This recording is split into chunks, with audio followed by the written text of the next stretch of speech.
Republican representative from Wisconsin, Tony Wied. He is also on the House Committee on Transportation, Agriculture, and Small Business. Good morning. It's always nice to talk to you. Thank you for being here. First of all, on these boat strikes, what do you believe will come of today's briefing? Will we learn anything more, whether it be the public or lawmakers? Well, good morning, Marnie. And we had a briefing yesterday with Secretary Hegseth and Secretary Rubio and learn more about what we're doing down in the Southern Hemisphere. We all know that drugs are a major problem in our country. Fentanyl is the largest killer of those that are 18 to 49 in our country. We have a serious problem. The narco-terrorists that are operating throughout South America are continuing to kill Americans, and it is so important that we are committed, and the administration is committed to following through on their promises and slowing down this drug activity, and we're doing just that.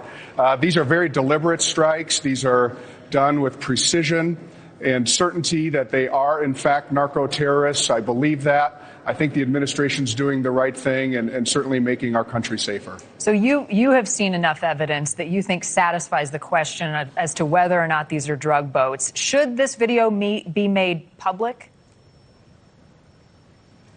Well, I would ask my friends on the other side of the aisle that are raising those concerns of releasing classified information, why didn't they ask President Obama, who bombed Syria over 16,000 times and hit a wedding? Why didn't we ask for that video? And they would say it was classified.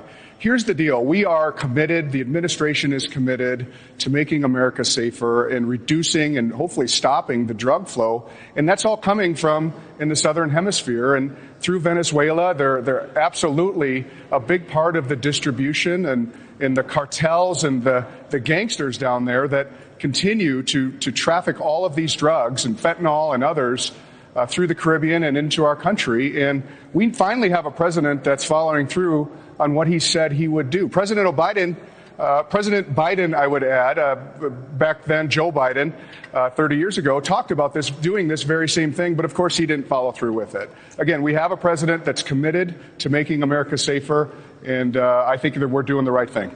There's no question that these deadly drugs are a problem, and whether or not they're on these boats or more, will continue to be debated. But is this about drugs, Congressman, or is it more than that? Is it about a regime change, or perhaps both? Well, there's certainly pressure. It is state-sponsored. I think Venezuela is a major problem and are involved in this and destabilizing our country. So I'm sure there's other factors at play. There always is. But again, this is very good policy to take out these narco-terrorists, to make sure that the flow continues to dwindle, and that's what's happening.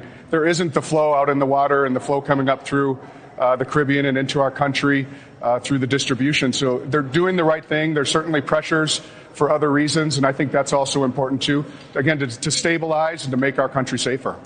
Your colleagues on the other side of the aisle have been critical of the president's authority to do this and also further action. What else can and should the administration do to make their case about the actions they've taken and potential further action when the president talks about possible land strikes? It's hard to argue that we have a serious drug problem in our country. I mentioned before, the number one killer of folks that are 18 to 49 is fentanyl. We have a serious problem, and certainly there's the demand side of it that we need to do better at in our country, and it is a crisis, but who would argue to stop the flow, to do everything we can to stop the flow of deadly drugs? These are narco-terrorists that are continuing to kill Americans. The president is doing the right thing. I believe it. And we're going to continue to do what we said we were going to do, which is to make us safer in this country. Let me ask you about health care. That's a major debate as we go into the end of the year. We approach the debate over extending the health care for folks who are on the Obamacare.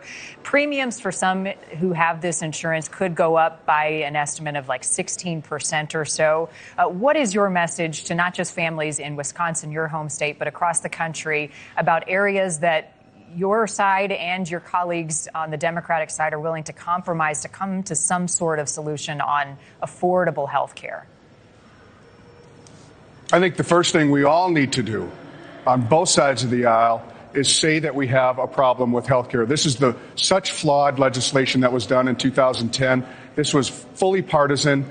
done by the Democrats. And what happened? American people continue to have the rates in their premiums continue to rise at record levels. What Democrats want to do, which is what they always want to do, is throw more money at a problem. Right now, we are focused as Republicans to lower cost and lower premiums for all Americans. This right here, on the exchange, there's 24 million people.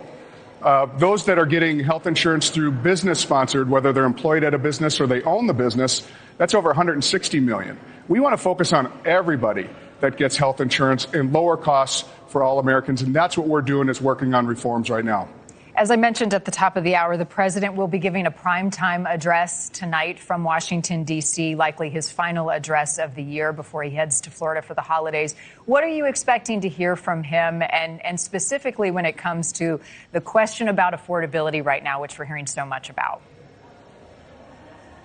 Well, I'm expecting him to talk about the successes that we've had this year. I think we've been very deliberate in the House as Republicans. Our goal is to put more money back into people's pockets, and people will realize that as they do their tax returns in 2026. And that's everyday Americans. No tax on tips, no tax on overtime, no tax on Social Security, expanding the child tax care credit, being able to deduct interest on American cars. That's our focus, putting more money back into people's pockets and growing this economy. So I hope, and I know he will, focus on the wins that we have. And we're focused, again, on our economy, on affordability. And that's not to mention, and I know he'll mention this, is that gas prices continue to come down. And that is a big win. That will help with affordability. It's helping people right now. And again, we're going to continue to put more money back into people's pockets. Representative Tony Wied, thank you. Happy holidays to you. Appreciate you stopping by. All right. Merry Christmas. You too.